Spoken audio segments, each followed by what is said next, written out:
Arthur Conan Doyle, The Return of Sherlock Holmes. The Adventure of Black Peter, Part 3. "You really think your solution is correct?" asked Holmes. "I cannot imagine a more complete case. It does not seem completely convincing to me." "You surprise me, Mr. Holmes. What more could you want?" "Does your explanation answer every question?" "Of course.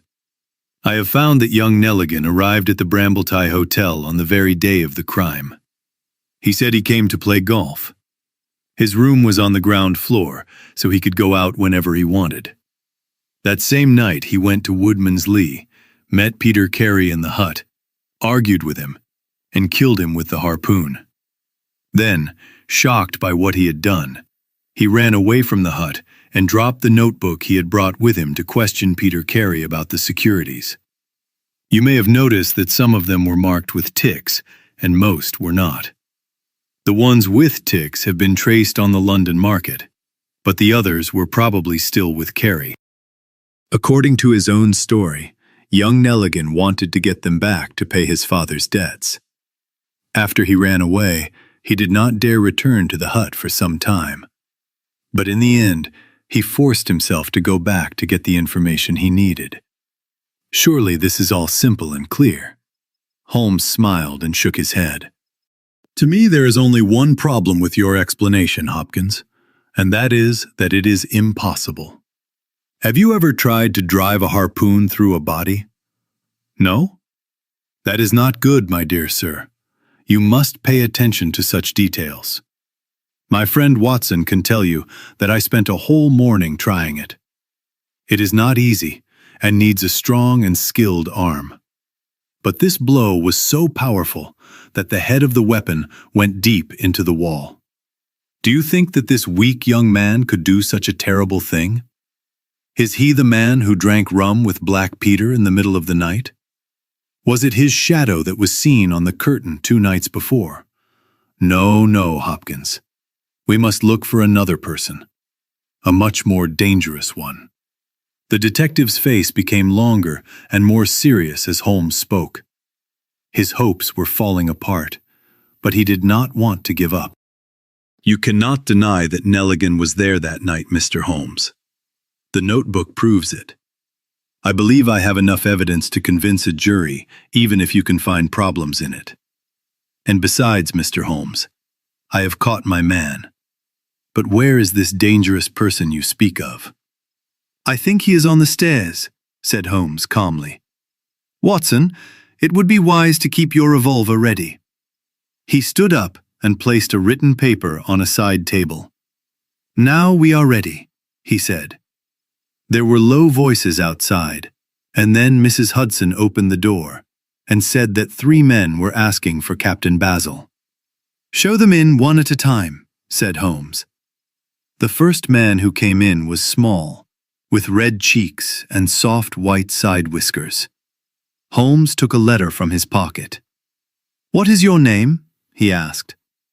"James Lancaster."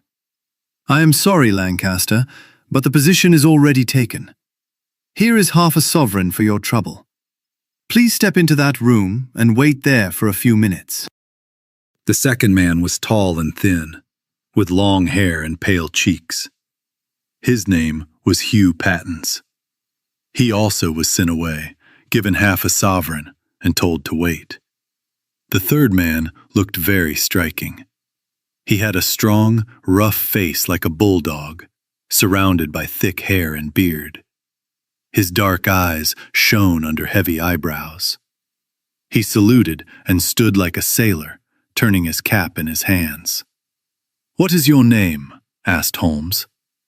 "Patrick Cairns." "Harpooner?" "Yes, sir.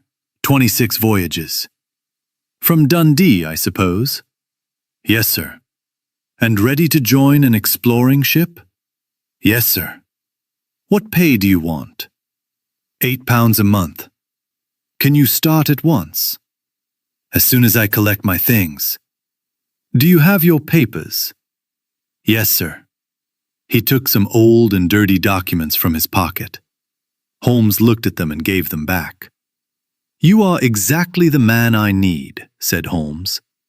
"Here is the agreement on the table. If you sign it, everything will be settled." The sailor walked across the room and picked up the pen. "Should I sign here?" he asked, bending over the table. Holmes leaned over him and suddenly put both hands around his neck. "This will do," he said. I heard the sound of metal clicking and a loud shout like an angry animal. The next moment, Holmes and the sailor were struggling on the floor. The man was extremely strong, and even with the handcuffs that Holmes had quickly put on his wrists, he would soon have defeated my friend if Hopkins and I had not rushed to help. Only when I pressed the cold barrel of my revolver against his head did he finally understand that he could not escape. We tied his legs with rope and stood up, breathing heavily after the fight. "I must apologize, Hopkins," said Sherlock Holmes. "I am afraid the scrambled eggs are cold. But you will enjoy the rest of your breakfast even more now, will you not, knowing that your case has ended successfully?" Stanley Hopkins was too surprised to speak.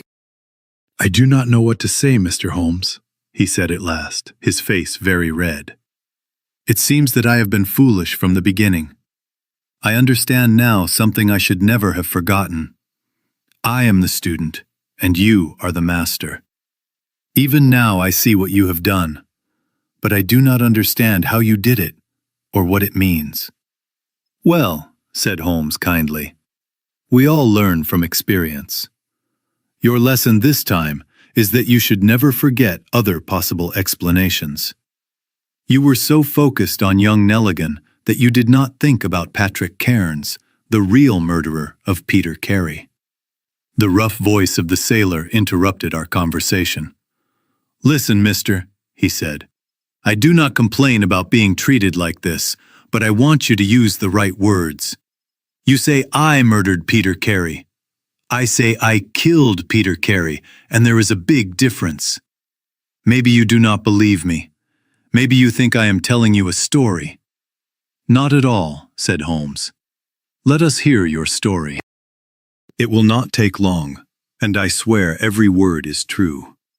I knew Black Peter, and when he pulled out his knife, I quickly drove a harpoon into him, because I knew it was him or me. That is how he died. You can call it murder if you like. Anyway, I would rather die with a rope around my neck than with Black Peter's knife in my heart." "How did you come to be there?" asked Holmes. "I will tell you from the beginning. Sit me up a bit so I can speak more easily. It happened in 1883, in August of that year. Peter Carey was captain of the Sea Unicorn, and I was a spare harpooner. We were coming out of the ice, on our way home, with strong headwinds and a week of storms from the south, when we found a small boat that had been blown north. There was one man on it, a man from the land. The crew had thought the boat would sink, so they had left it and gone toward the Norwegian coast in a small boat. I think they all drowned. Well, we took this man on board, and he and the captain had several long talks in the cabin. All the things we took from his boat were in one tin box. As far as I know, the man's name was never said, and on the second night he disappeared as if he had never been there. It was said that he had jumped into the sea or fallen overboard during the bad weather. Only one man knew what really happened, and that was me. I saw with my own eyes the captain lift him up and throw him over the side of the ship during the night watch, 2 days before we saw the lights of the Shetland Islands.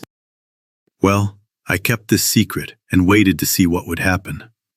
When we returned to Scotland, it was easy to hide the truth, and nobody asked questions. A stranger died in an accident, and no one cared to investigate. Soon after that, Peter Carey left the sea, and it took me many years to find where he was. I believed that he had killed the man to get what was in that tin box, and that now he could pay me well to keep quiet. I found where he was through a sailor who had met him in London, so I went there to get money from him. The first night he was reasonable, and ready to give me enough money so I could leave the sea for good. We agreed to settle everything 2 nights later.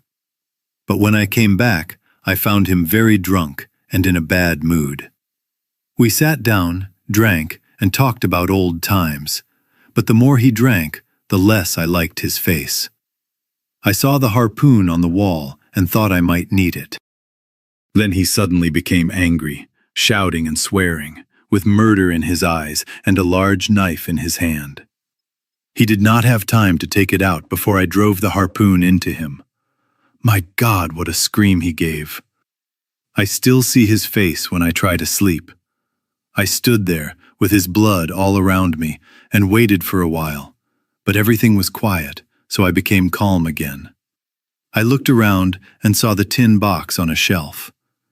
I had as much right to it as Peter Carey, so I took it and left the hut. Like a fool, I left my tobacco pouch on the table. Now I will tell you the strangest part of the story. I had just left the hut when I heard someone coming, so I hid in the bushes. A man came quietly, went into the hut, gave a cry as if he had seen a ghost, and ran away as fast as he could until he was gone. I do not know who he was or what he wanted. As for me, I walked 10 miles, caught a train at Tunbridge Wells, and got to London without anyone knowing. When I opened the box, I found no money in it, only papers that I could not sell. I had lost my control over Black Peter and was stuck in London without any money. Only my job was left. I saw advertisements looking for harpooners with good pay, so I went to a shipping agent, and they sent me here. That is all I know. And I say again that if I killed Black Peter, the law should thank me, because I saved them the cost of hanging him. That is a very clear story, said Holmes, standing up and lighting his pipe. I think, Hopkins, you should take your prisoner to a safe place as soon as possible. This room is not a good place for a prison, and Mr. Patrick Cairns is taking up too much of our carpet. Mr. Holmes, said Hopkins, I do not know how to thank you. Even now, I do not understand how you reached this result. Simply because I was lucky enough to find the right clue at the start.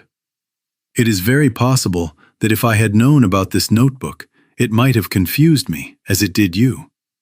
But everything I heard pointed in one direction. The great strength needed, the skill with the harpoon, the rum and water, the sealskin tobacco pouch with strong tobacco. All these things pointed to a sailor, and one who had worked on a whaling ship.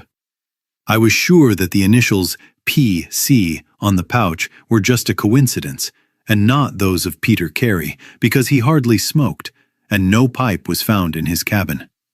You remember that I asked if there was whiskey and brandy in the cabin. You said there was. How many men from land would choose rum when they could drink those other spirits? Yes, I was sure it was a sailor. And how did you find him? My dear sir, the problem became very simple. If it was a sailor, it had to be someone who had sailed with him on the Sea Unicorn. As far as I could learn, he had not served on any other ship. I spent 3 days sending messages to Dundee, and by the end of that time I had the names of the crew of the Sea Unicorn in 1883. When I found the name Patrick Cairns among the harpooners, I was close to the answer. I thought the man was probably in London and would want to leave the country for a while. So I spent a few days in the East End, created a fake Arctic expedition, and offered good pay for harpooners who would work under Captain Basil. And here is the result. Amazing! Cried Hopkins. Amazing! You must arrange for the release of young Nelligan as soon as possible, said Holmes. I believe you owe him an apology. The tin box should be returned to him, but the securities that Peter Carey sold are gone forever. There is the cab, Hopkins, and you can take your prisoner away. If you need me at the trial, my address and Watson's will be somewhere in Norway. I will send the details later.